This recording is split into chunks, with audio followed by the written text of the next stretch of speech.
આજે આપણે એક મસ્ત મજાની વાર્તા સાંભળવાના છીએ. એવી વાર્તા જે આપણને શીખવે છે કે સાચી તાકાત બુદ્ધિમાં છે, શરીરમાં નહીં.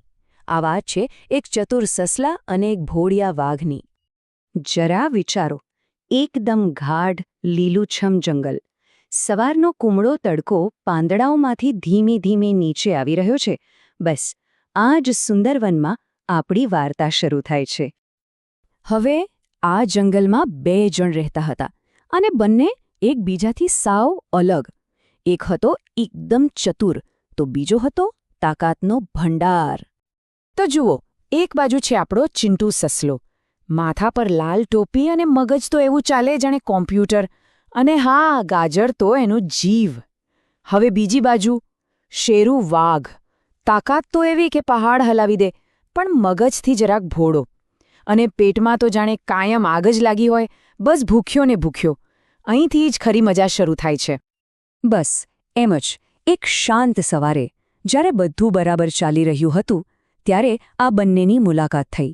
અને એવી મુલાકાત થઈ કે જંગલની શાંતિમાં પલેતો ચંપાયો. ચિંટુ તો ભાઈ નદી કિનારે બેઠો બેઠો આરામથી ગાજરની મજા માણી રહ્યો હતો.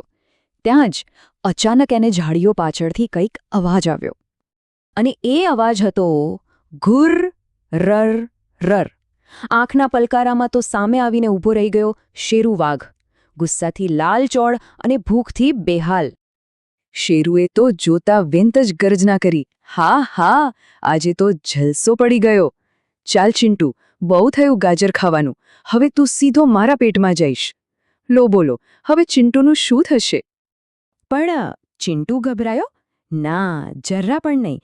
એણે તો શાંતિથી પોતાની લાલ ટોપી સરખી કરી અને મગજ દોડાવવાનું શરૂ કરી દીધું. એને ખબર હતી કે અહીં દોડવાથી કામ નહીં ચાલે, અહીં તો દિમાગ જ દોડાવવું પડશે. પણ સવાલ તો એ જ છે ને કે એક નાનકડું સસલું આટલા મોટા વાઘ સામે ભરા કરે પણ શું? અને બસ ત્યારે જ ચિંટુએ ઝાડ પર કંઈક જોયું અને એના મગજમાં જાણે ઝબકારો થયો. એકદમ જોરદાર આઈડિયા આવ્યો. ચિંટુએ શું જોયું ખબર છે? એક મોટો મધપૂડો, અને એની આસપાસ હજારો મધમાખીઓ ભન ભન કરી રહી હતી. કોઈ બીજું હોય તો ડરી જાય, પણ ચિંટુને એમાં ખતરો નહીં, પણ એક મોકો દેખાયો. બસ ચિંટુએ તરત જ પાસો ફેંક્યો. એણે શેરુને કહ્યું, અરે શેરુ મામા, તમે મને ખાઈ જજો, મને વાંધો નથી, પણ અત્યારે નહીં. અત્યારે તો હું રાજાજીની એક કિંમતી વસ્તુની ચોકી કરી રહ્યો છું. આ સાંભળીને શેરુ થોડું અટકી ગયો. ચિંટુએ પેલા મધપૂડા તરફ આંગળી ચીંધી અને એકદમ જોરદાર વાર્તા બનાવી દીધી કે મામા, આ કોઈ એવી તેવી વસ્તુ નથી, આ તો રાજાજીનો શાહી ઢોલ છે. જે કોઈ આને પૂરી તાકાતથી વગાડે ને, એ આખા જંગલનો રાજા બની જાય. આ સાંભળ્યું ને, શેરુની આંખો તો પહોળી થઈ ગઈ. જંગલનો રાજા, હે તો આ જ સપનું જોતો હતો. એની ભોળપણ અને તાકાતની ભૂખે એને ચિંટુની જાળમાં બરાબરનો ફસાવી દીધો. ચિંટુએ પછી ધીમે રહીને કહ્યું, એક કામ કરો, હું અહીંથી જતો રહું છું અને સંતાઈ જાઉં છું, નહીં તો રાજાજી મને ખીજાશે. પછી તમે નિરાંતે આ ઢોલ વગાડજો. બસ આટલું કહીને ચિંટુએ પોતાનો રસ્તો સાફ કરી લીધો. અને હવે વાર્તાનો સૌથી રોમાંચક ભાગ આવે છે. શેરુ પેલો કહેવાતો શાહી ઢોલ વગાડવા માટે તૈયાર છે. શેરુએ પોતાની બધી જ તાકાત ભેગી કરીને મધપૂડા પર એક જોરદાર પંજો માર્યો, ધડામ! અને જેવો પંજો વાગ્યો, તૂટેલા મધપૂડામાંથી એક બે નહીં પણ હજારો ગુસ્સે ભરાયેલી મધમાખીઓનું ટોળું બહાર આવ્યું. આખા જંગલમાં ખાલી એક જ અવાજ હતો, ઝૂમ ઝૂમ ઝૂમ!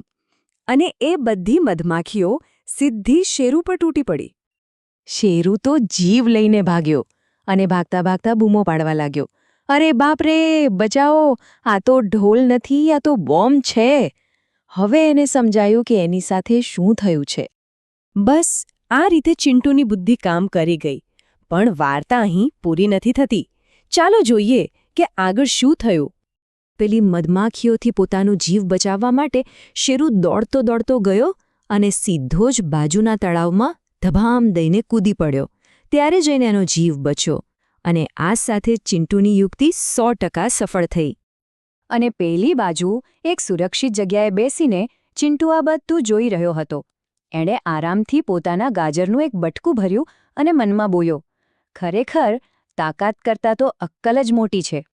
તો આ વાર્તાનું સાર શું છે? એ જ કે જીવનમાં ગમે તેવી મુશ્કેલ પરિસ્થિતિ આવે ત્યારે ગભરાઈને બળનો ઉપયોગ કરવાને બદલે જો શાંતિથી બુદ્ધિનો ઉપયોગ કરવામાં આવે તો મોટામાં મોટો પહાડ પણ ઓળંગી શકાય છે.